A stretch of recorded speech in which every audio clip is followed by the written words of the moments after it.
اعوذ باللہ من الشیطان الرجیم بسم اللہ الرحمن الرحیم۔ واقعہ کربلا پارٹ نمبر 1۔ واقعہ کربلا تاریخ کا دردناک واقعہ ہے۔ یہ اقتدار کی جنگ نہیں تھی، اقدار کی جنگ تھی۔ دو شخصیتوں کی لڑائی نہیں تھی، دو نظریات کا ٹکراؤ تھا۔ یہ حق اور باطل کا معرکہ تھا۔ یزید ظلم کا استعارہ ہے، حسین ابن علی امن کی علامت ہے۔ یزید جبر کا پتلا ہے، حسین صبر کا پیکر ہے۔ یزید اپنی بدطینت فطرت اور اپنی طبع ناہموار کے باعث دنیا پر ذلت و رسوائی، ظلم، جبر، جور و زیادتی کی علامت بن کے ابھرا، اور حسین ابن علی رضی اللہ تعالی عنہ حق و صداقت کا نشان بن کے ابھرا۔ کربلا کے تپتے ہوئے ریگزار میں حسینی اور یزیدی دو کردار سامنے آتے ہیں۔ اقبال نے کہا تھا، موسیٰ و فرعون و شبیر و یزید، ایند و قوت از حیات آید پدید، زندہ حق از قوت شبیری است، باطل آخر داغ حسرت میری است، سرخ رو عشق غیور از خون او، شوخی ای مصرع از مضمون او، تا قیامت قطع استبداد کر، موج خون او چمن ایجاد کر۔ یزید بہدل کی بیٹی محسون کا ناپاک بیٹا تھا، اور حسین محمد عربی کی بیٹی فاطمہ کا شہزادہ تھا۔ یزید دمشق کے اطراف میں سرجون اور جریر اختل جیسے اوباشوں کے جھرمٹ میں پل کے جوان ہوا۔ حسین کے گھر کا دروازہ مسجد نبوی کے اندر کھلتا تھا۔ یزید نشے میں دھت ہو کر کے نمازیں چھوڑ دیتا تھا۔ حسین کی کربلا کے اندر بھی نماز تہجد قضا نہیں ہوئی۔ یزید ظلم کا دوسرا نام ہے، حسین امن کی علامت ہے۔ یزید نے زندگی میں ایک مرتبہ حج کیا اور شراب کے مٹکے ساتھ لے کے آیا، اور اختل اور دیگر گویوں اور مغنیوں کو اپنے ساتھ رکھا تاکہ سفر آسانی سے کٹے۔ حسین ابن علی نے 25 حج سواری ہونے کے باوجود پیدل کیے۔ یزید حج بیت اللہ کے بعد مدینہ المنورہ آیا اور شراب کی ایک مجلس بپا کی۔ حضرت امام حسین رضی اللہ تعالی عنہ جب وہاں پہنچے تو شراب کی پھیلی ہوئی بدبو کو محسوس کرتے ہوئے فرمایا، یہ بو کیسی ہے؟ تو نشے میں دھت یزید بولا، یہ شام میں بنتی ہے، اور ایک جام منگوایا اور اس کو پیتے ہوئے دوسرا جام حضرت امام حسین رضی اللہ تعالی عنہ کی طرف بڑھاتے ہوئے کہا، ابا عبداللہ لیجئے۔ تو حضرت امام حسین رضی اللہ تعالی عنہ نے فرمایا، میں اس کی طرف دیکھتا بھی نہیں ہوں، اور پھر وہ عشقی اشعار پڑھنے لگا۔ جب یزید کی شراب نوشی کا منظر امام حسین رضی اللہ تعالی عنہ اپنی آنکھوں سے دیکھ چکے تھے تو مجھے بتاؤ، یزید کے ہاتھ پہ امام حسین کا پاک ہاتھ کیسے آتا؟ حضرت امام حسین رضی اللہ تعالی عنہ جس ماحول میں پلے تھے، جس ماحول میں پرورش پائی تھی، جس ماحول میں رہے تھے، وہ پاکیزہ اور تقدس مآب ماحول تھا، اور یزید کبھی اطراف دمشق میں، کبھی غوطہ میں، کبھی الخضرہ محل میں، اور کبھی کہاں اور کبھی کہاں داد عیش دیتا رہا اور لہو و لعب کے اندر مصروف رہا، اور اس کی زندگی ان چیزوں سے عبارت تھی۔ وہ محرمات کو حلال قرار دیتا، شراب نوشی اس کی ہڈیوں میں رچی ہوئی تھی، اور شریعت بیضا کا مذاق اڑایا کرتا، اور حسین ابن علی رضی اللہ تعالی عنہ کی دوستیاں جن لوگوں سے تھی وہ عبداللہ ابن عباس تھے، عبداللہ ابن عمر تھے، حضرت عبد الرحمن بن ابو بکر رضی اللہ تعالی عنہ تھے۔ یزید تو جوا کھیلتا رہا، یزید تو قمار بازی کرتا رہا، یزید تو شراب نوشی کرتا رہا، اور حسین ابن علی مسجد نبوی کے منبر میں حضور کے پہلوؤں میں بیٹھتے رہے۔ زمانے نے وہ منظر دیکھا کہ سرخ رنگ کے جوڑے پہنے ہوئے حسنین کریمین حجرہ فاطمہ سے نکلتے ہیں، کم عمری کی وجہ سے کبھی گرتے ہیں کبھی سنبھلتے ہیں، اور آقا کریم خطبہ ارشاد کر رہے ہیں، خطبہ چھوڑ کے حضور نے شہزادوں کو اٹھا لیا۔ وہ منظر بھی زمانے نے دیکھا۔ حضرت عبداللہ بن شداد کہتے ہیں کہ حضور سجدے میں تھے اور سجدہ اتنا طویل ہو گیا، ہمیں لگا یا تو وحی کا نزول ہو رہا ہے یا پھر اللہ کا حکم آ گیا اور اللہ کے محبوب کی روح قبض کر لی گئی۔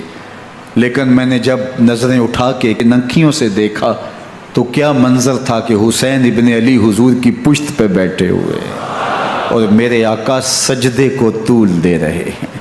اللہ اکبر! حسین کے لیے پیغمبر کے سجدوں کو طول دیا جا رہا ہے۔ حسین ابن علی کبھی منبر پہ حضور کی اطراف میں بیٹھتے ہیں، وہ منظر بھی دنیا نے دیکھا کہ حضور کے مبارک کندھوں پر حسین ابن علی بیٹھے ہیں اور حضور کی زلفوں کو پکڑا ہوا ہے۔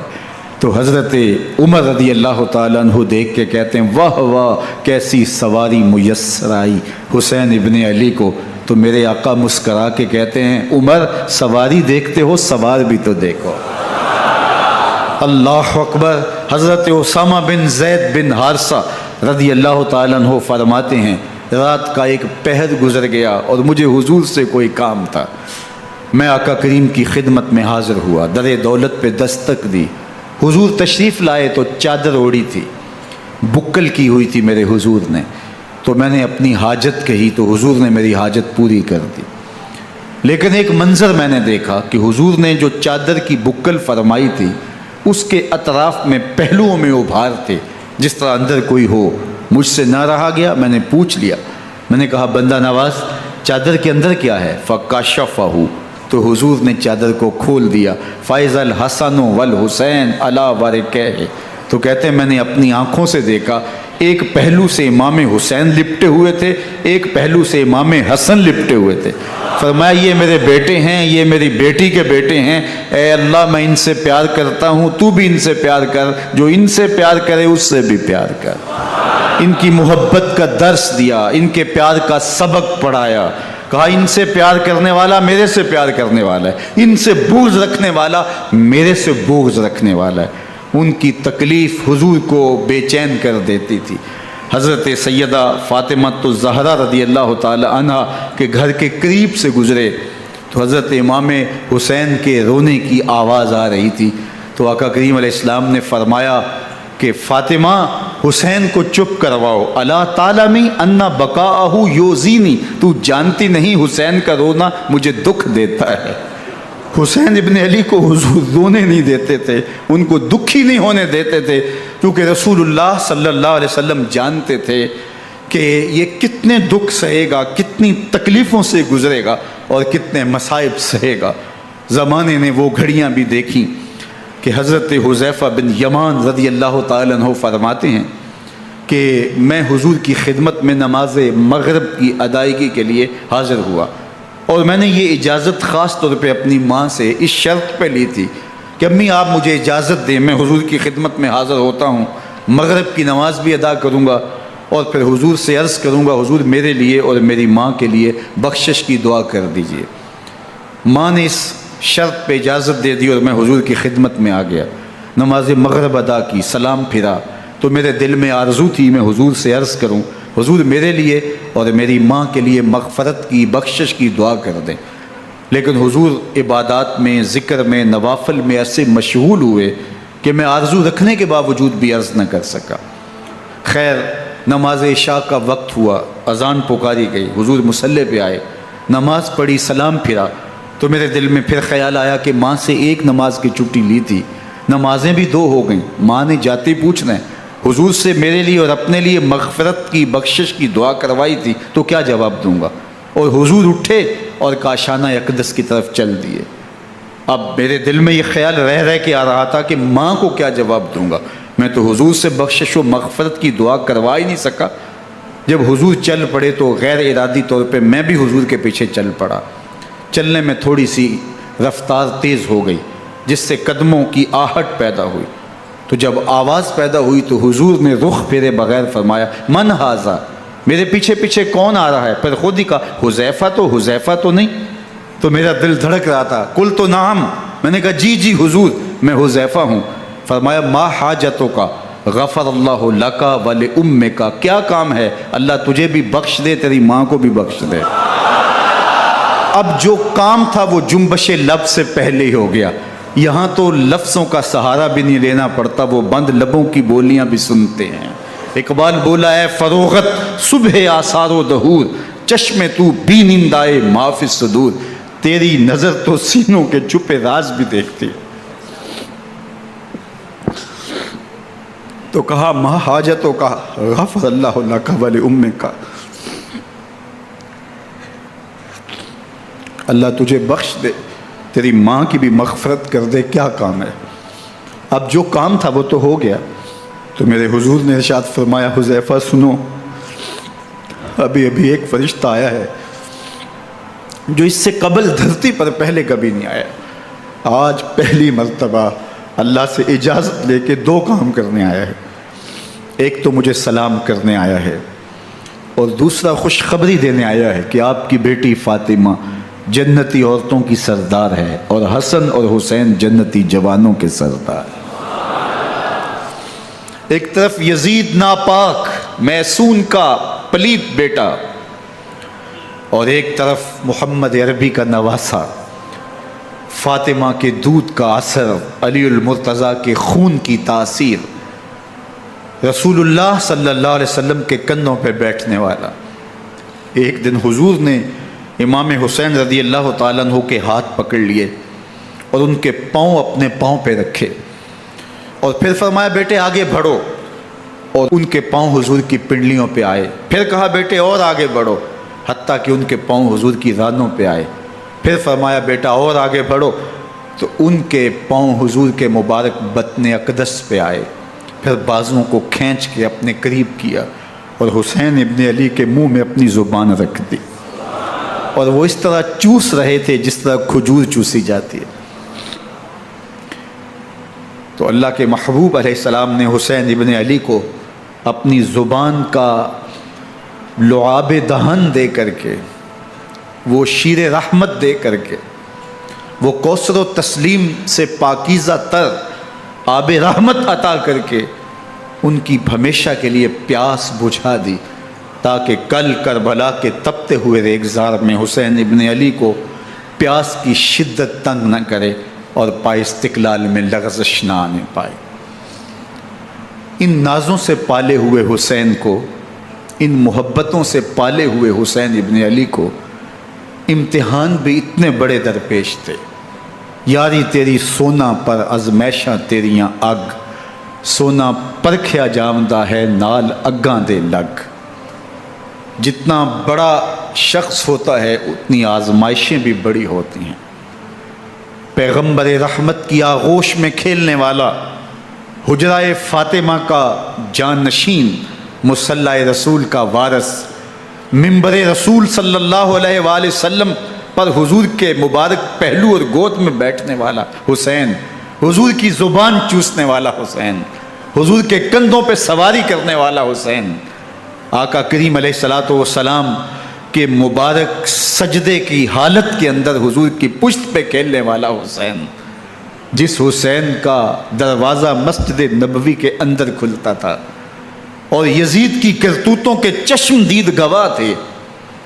یزید جب تخت نشین ہوتا ہے تو اسے یہ فکر ہوتی ہے کہ امام حسین، عبداللہ بن زبیر، عبداللہ بن عمر، عبداللہ ابن عباس یہ میری بیعت کریں، اور وہ ولید بن عقبہ کو لکھتا ہے کہ ہر صورت میں ان کی بیعت لو، اور اگر بیعت نہ دیں تو سختی کرو۔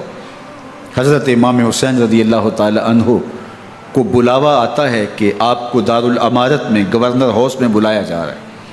ولید بن عقبہ کا پیغام آپ کو پہنچتا ہے۔ آپ اس وقت فرماتے ہیں کہ اس وقت جو پیغام پہنچا ہے وہ کسی خطرے سے خالی نہیں ہے، تو کچھ سواروں کو ساتھ لیا، کہا تم دارالامارت کے باہر کھڑے رہنا، اگر میری آواز بلند ہوئی تو اندر آ جانا، ورنہ تم انتظار کرنا۔ آپ اندر گئے۔ ولید بن عقبہ نے مروان کو بھی بلایا تھا۔ مروان بن حکم یہ گورنر مدینہ ولید سے پہلے رہ چکا ہے، تو اس نے مشورہ دیا کہ سختی کی جائے۔ خیر ولید بن عقبہ نے کہا کہ یہ خط ہے، حضرت امیر معاویہ کا انتقال ہو گیا اور یزید تخت نشین ہوا ہے، لہٰذا وہ آپ سے بیعت کا مطالبہ کرتا ہے۔ تو حضرت امام حسین رضی اللہ تعالیٰ عنہ نے فرمایا کہ میرے جیسا شخص یوں چھپ کے بیعت نہیں کر سکتا، اور آپ واپس پلٹے۔ مروان بن حکم نے ولید بن عقبہ کو کہا کہ یہ موقع ہے جانے نہ دیا جائے، اگر یہ نکل گئے تو دوبارہ تم قابو نہیں پا سکو گے، اور انہیں یہیں قتل کر دیا جائے۔ حضرت امام حسین رضی اللہ تعالیٰ عنہ نے یہ بات سن لی۔ کہتے ہیں حضرت امام حسین انہی قدموں کے بل واپس پلٹے اور مروان بن حکم سے مخاطب ہو کے کہا، مروان کیا بول رہا ہے؟ وہ خاموش ہو گیا۔ فرمایا تو جانتا نہیں ہم کون ہیں؟ آنا حسین ابن علی ابن ابی طالب، میں حسین ہوں، میں علی کا بیٹا ہوں، ہمارے گھر میں قرآن اترتا رہا ہے، وحی کا نزول ہوتا رہا ہے، اور یزید فاسق ہے، فاجر ہے، مسلمانوں کا قاتل ہے اور شرابی ہے، میں ڈنکے کی چوٹ پہ یزید کی بیعت سے انکار کرتا ہوں۔ بس حیدری کچھار سے محمدی شیر نکل آیا ہے۔ اب اوسان خطا ہو گئے، راستہ چھوڑ دیا، واپس آئے، سیدہ زینب سے ملے، کہا مدینے کو چھوڑنا پڑے گا۔ کہا بھیا کیا ہوا؟ کہا یزید بیعت لینے پہ مصر ہے اور میں کسی صورت بھی بیعت نہیں کروں گا۔ رسول اللہ کا مدینہ ہمارے خون سے لالازار بنے گا، میں نہیں چاہتا کہ حضور کے شہر نور کی حرمت پامال ہو۔ دوستو وہ کیسا منظر ہوگا جب حسین ابن علی نے آخری حاضری حضور کے روضے پہ دی ہو۔ حاجی یا معتمر 10 دن کے لیے، 8 دن کے لیے، 20 دن کے لیے مدینہ المنورہ عارضی سکونت اختیار کرتا ہے، اور حضور کے روضہ انور سے، اس شہر نور سے، ان گلیوں سے، ان بام و در سے ایسا مانوس ہو جاتا ہے کہ جب واپس پلٹ رہا ہوتا ہے ان دعاؤں کے ساتھ کہ دوبارہ آنا بھی نصیب ہو، اور اسے لگتا ہے کہ میں دوبارہ بھی بلایا جاؤں گا، لیکن اس کے باوجود شہر حبیب چھوڑنا قیامت سے کم نہیں ہوتا۔ اعظم چشتی مرحوم آخری بار جب حضور کے روضہ انور پہ گئے تو بیمار تھے، ویل چیئر پہ تھے۔ باب بقی سے باہر نکلے تو خادم سے کہا کہ میری ویل چیئر پیچھے سے کھینچو تاکہ میرا رخ روضہ انور کی طرف رہے، اور وہ پیچھے سے کھینچتا چلا جا رہا ہے، اور جب باب مکہ سے پیچھے جنت البقیع کے قریب سے گنبد خضرا نگاہوں سے اوجل ہونے لگا تو اعظم چشتی مرحوم نے کہا، جان بدن سے نکلتی ہے اعظم، جان بدن سے نکلتی ہے اعظم، کوئی آسان ہے مدینے سے جدا ہونا، کوئی آسان ہے مدینے سے جدا ہونا۔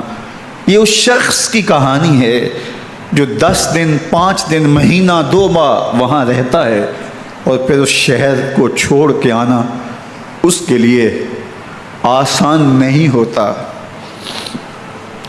اور مجھے بتاؤ کہ حسین جو پیدا مدینے میں ہوا، جس کے گھر کا دروازہ مسجد نبوی کے اندر کھلتا تھا، جو مسجد نبوی کے اندر پرورش پا کے جوان ہوتا ہے اور مدینے کی گلیوں میں کھیلتا رہا، اس حسین ابن علی کے لیے مدینہ چھوڑنا، اور پھر وہ اس بات کا علم اور شعور رکھتے تھے کہ یہ آخری بار حضور کے در پہ حاضری ہے، دوبارہ اس شہر نور میں نہیں آ سکوں گا، تو کیا قیامت ہوگی اور کیا منظر ہوگا۔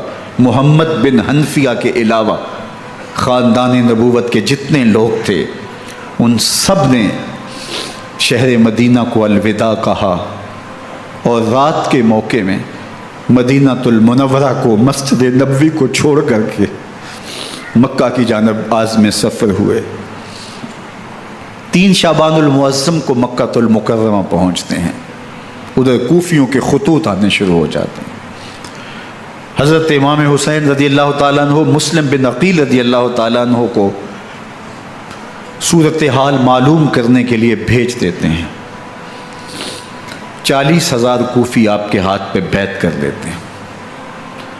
ادھر 25 پیدل حج کرنے والے حضرت امام حسین 8 ذی الحج کو احرام باندھتے ہیں، لیکن آپ کو پتہ چلتا ہے کہ حاجیوں کے روپ میں قاتل چھپا دیے گئے، تو آپ اس احرام کو حج کی بجائے عمرے میں بدلتے ہیں اور کوفے کی جانب عازم سفر ہوتے ہیں۔ کائنات والو، ذرا سینے پہ ہاتھ رکھ کے دیکھو کہ یہ کتنا مشکل مرحلہ تھا۔ اس دین کی آبرو کو بچانے کے لیے حضرت امام حسین رضی اللہ تعالیٰ عنہ نے کتنا بڑا قدم اٹھایا۔ آپ کے بہی خواہ، دوست، احباب عبداللہ بن عمر یہ سارے روکتے ہیں۔ عبداللہ بن عباس کہتے ہیں حضرت نہ جائیے، الکوفی لا یوفی، کوفی کبھی وفا نہیں کرتے، آپ کے والد کو وہاں شہید کیا گیا، لیکن آپ ایک فرض کو نبھانے جا رہے ہیں۔ میرے غم گسارو، میرے مہربانوں، نہ روکو مجھ کو جانے دو، مجھے نانے کے دی کی ڈوبتی کشتی بچانے دو، میں جاتا ہوں کہ دنیا پر وفا کا نام رہ جائے، میں رہوں نہ رہوں پر عظمت اسلام رہ جائے۔ میں نہیں جاتا تو نبی کے گھر کی آن جاتی ہے، میں نہیں جاتا تو نبی کے گھر کی آن جاتی ہے، تمہارا دین جاتا ہے، میری غیرت ایمان جاتی ہے۔ حضرت امام حسین یہاں سے چلتے ہیں، ابھی راستے میں ہی پہنچتے ہیں کہ یہ خبر آتی